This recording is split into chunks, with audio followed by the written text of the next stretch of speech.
चमत्कारी बहू की लालची सास।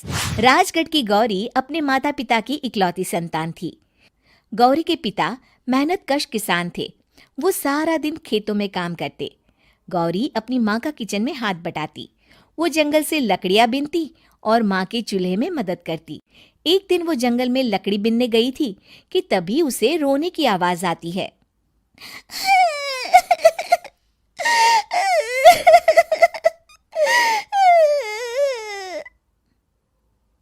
अरे, यहाँ कौन रो रहा है? इस जंगल में भला किसी के रोने की आवाज? जरूर कोई जंगल में फंस गया होगा। वो देखती है तो उसे एक परी दिखाई देती है जिसका एक पंख टूटा होता है। अरे, तुम कौन हो और क्यों रो रही हो? मैं परीलोक की रानी हूँ। पृथ्वीलोक में घूमने आई थी, लेकिन देखो ना, मेरे पंख ही टूट गए। अब मैं कैसे उड़ान भरूंगी? अरे, इसे जोड़ना तो आसान है। रुको, मैं अभी जोड़ देती हूँ। ये कहकर गौरी लकड़ी और रस्सी की सहायता से पंखों को जोड़ देती है।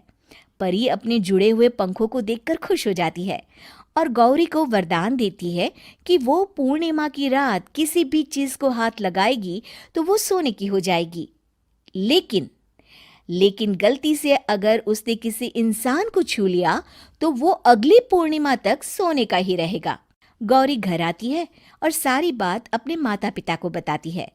गौरी की माँ उसे कहती है, तू भी ना गौरी, सारा दिन परियों की कहानियां पढ़कर स्वप्न लोक में ही रहती है। नहीं माँ, मैं सच बोल रही हूँ।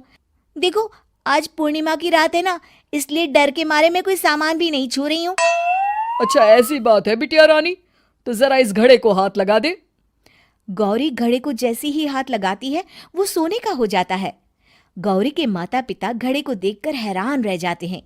अगले दिन गौरी के पिता उस घड़े को सुनार के पास बेचने जाते हैं तो रास्ते में उन्हें कंचा काकी मिलती है।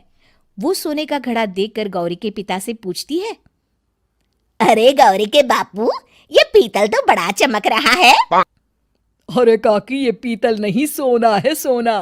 बेचने ले जा रहा हूँ। अरे, कहीं कोई लॉटरी लग गई है क्या? इतना सोना? गौरी के पिता काकी को गौरी को परी द्वारा दिए वरदान के बारे में बताते हैं। काकी गौरी के पिता की बात सुनकर सोच में पड़ जाती है और फिर अगले दिन काकी गौरी के घर आती हैं।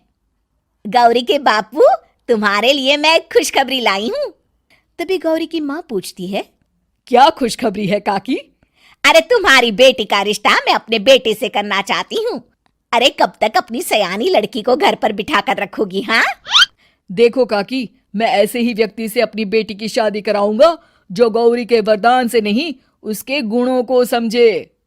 अरे, हमें तो गौरी के गुण अच्छे लगे, इसीलिए तो आ गई हूँ मैं।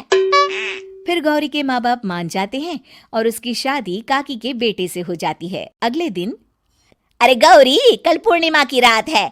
तुम्हारे पिताजी परी के वरदान के बारे में बता रहे थे, तो मैं ना कुछ चीजें रख दूंगी, जरा हाथ लगा देना। तभी गौरी का पति वहां आ जाता है और अपनी माँ से कहता है, माँ, क्या जरूरत है गौरी के वरदान को इस्तेमाल करने की? वैसे भी मेरी मेहनत से घर तो चल ही रहा है ना। और गौरी के पिता ने भी यही कहा था कि वो ऐसे ही व्यक्ति से उनकी बेटी की शादी करेंगे जो गौरी के वरदान से नहीं, उसके गुणों को समझे। अरे बस कर किताबी बातें। तेरे लिए क्या लड़कियों की कमी थी जो मैं ये किसान की बेटी घर ले आती? और सुन गौरी, कल अगर तूने सारी चीजों को सोने का नहीं किया तो मैं तुझे घर से निकाल दूंगी और अपने बेटे की दूसरी शादी करवा दूंगी, समझी? इतना कहकर गौरी की सास वहां से चली जाती है। अगली पूर्णिमा की रात गौरी की सास गौरी के सामने ढेर सारे बर्तन रख देती है और कहती है, जल्दी कर गौरी, रात खत्म हो जाएगी। जल्दी जल्दी इन सारे बर्तनों को हाथ लगाकर सोने का कर दे।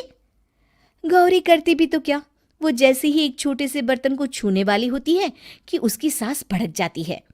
क्या मजाक बना रखा है? इतने छोटे से बर्तन में क्या होगा? ये ले, ये बड़ा वाला बर्तन। जैसे ही बड़ा सा बर्तन लेकर गौरी की सास उसकी तरफ बढ़ती है, वैसे ही बर्तन के बाहर से वो धड़ाम से गिर जाती है। सास को गिरा देख गौरी उन्हें संभालने दौड़ती है और वो सास को हाथ लगाकर कहती है, अरे सासू माँ, क्या हो गया आपको? कहीं चोट तो नहीं लगी ना?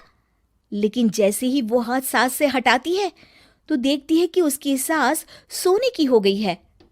गौरी सोनी की सास को देखकर रोने लगती है और अपने पति से कहती है,